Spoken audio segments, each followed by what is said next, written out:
Sure, YouTube. In this video, I'm going to share with you guys 2 mixing tips that have worked for me, and I hope they work for you too. I'm not going to waste so much time in this video, so let's just dash into tip number 1.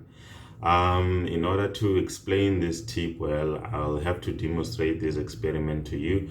I saw this on a video last night here on YouTube. I forgot the name of the channel or the video, but I'm just going to redo what the guy did because it explains what I'm going to be saying very well.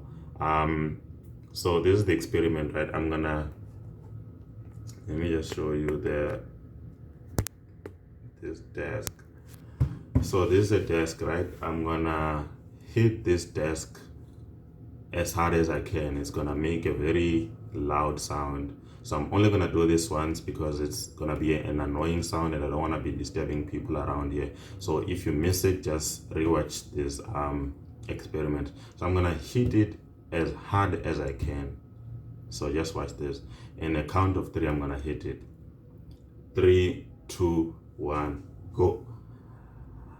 So I did not hit the desk, but I bet that most of you guys had the boom sound at the back of your ears. So this is just to prove a simple fact that at loud sounds, our ears tend to deceive us. As you saw, I did not hit the desk, but already our ears had a funny sound at the back of them.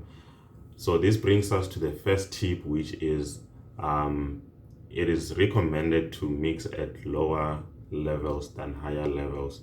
This gives you enough room to decide or make a judgment as to which sound sounds too loud or which one sounds too low. Because if you are mixing at loud or high levels, you cannot tell which sound is lower than the other or which sound is sort of conflicting with the other, because at loud sounds all elements are just fighting to be heard and jumping on top of one another, but you can't tell which one is which and which one is which.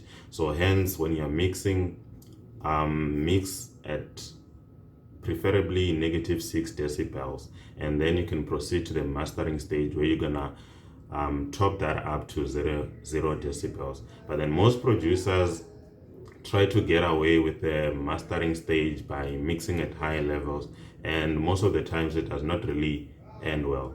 So that's the first tip.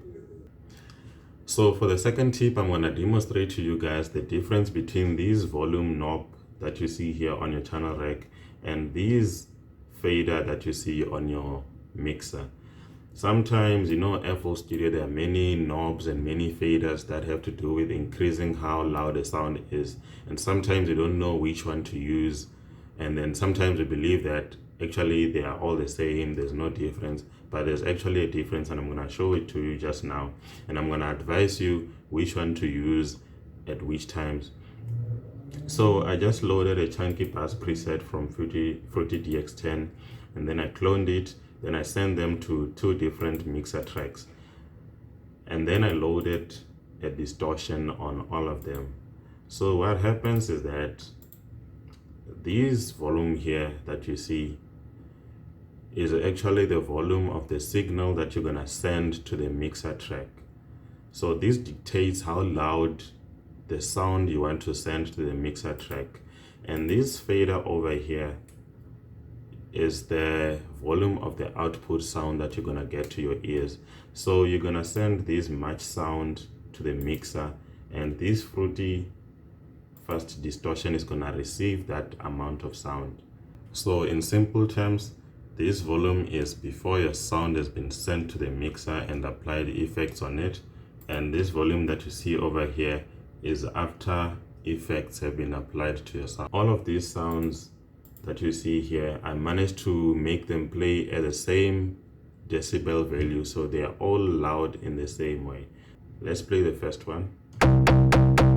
It's playing at -12, as you can see. Let's play the second one. It's playing at -12 as well, but then they sound different. The first one has got a lot of distortion, but the second one does not have a lot of distortion. The reason why is because the input sound that you're sending into the mixer is already louder, so your distortion is being fed so much sound.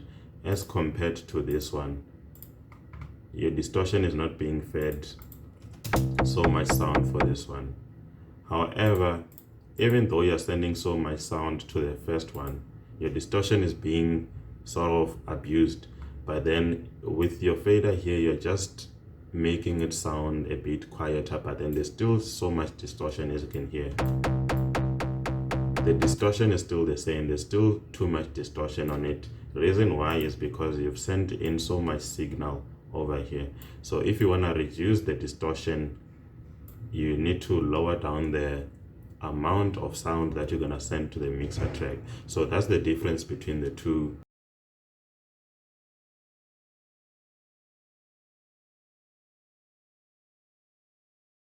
So that's it for today, and I hope this was a useful demonstration for you guys. I hope you enjoyed the video.